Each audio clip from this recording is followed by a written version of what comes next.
முல்லை பெரியார் அணையிலிருந்து 350 கனஅடி நீரானது தமிழக விவசாயத்திற்கும் குடிநீருக்காக இன்று திறக்கப்பட்டு இருக்கிறது.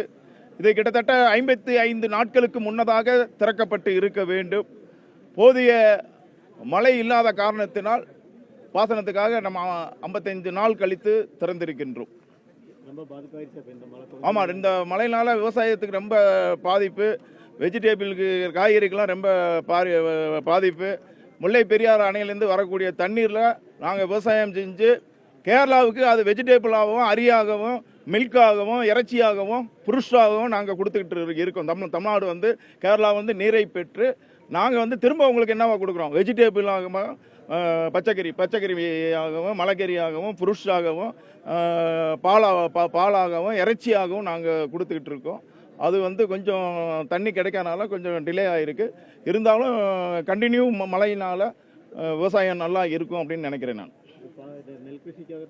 ஆமாம், நெல் கிருஷி எல்லாம் வெஜிடபிள் எல்லாத்துக்கும் தான். வெஜிடபிள் எல்லாத்துக்கும் சுமார் இந்த பாசனம் மட்டும் சுமார் 12,000 ஏக்கர் போகும். இந்த பாத்திரம் இப்போ திறக்கக்கூடிய பாத்திரம்.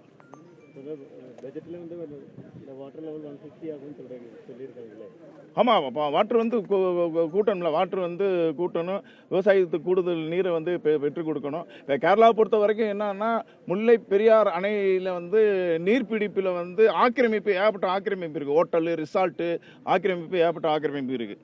ரெண்டாவது, முல்லை பெரியார் ட்ரிங்கிங் வாட்டரில் குமிழியோட கழிவு நீர் மிஸ் ஆகுது.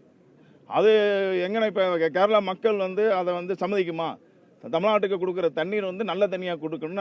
நம்ம கேரளாவுடைய கழிவு நீரை கலந்து கொடுத்தா கேரளா மக்கள் சம்மதிக்குமா? கேரளா அரசு சம்மதிக்குமா?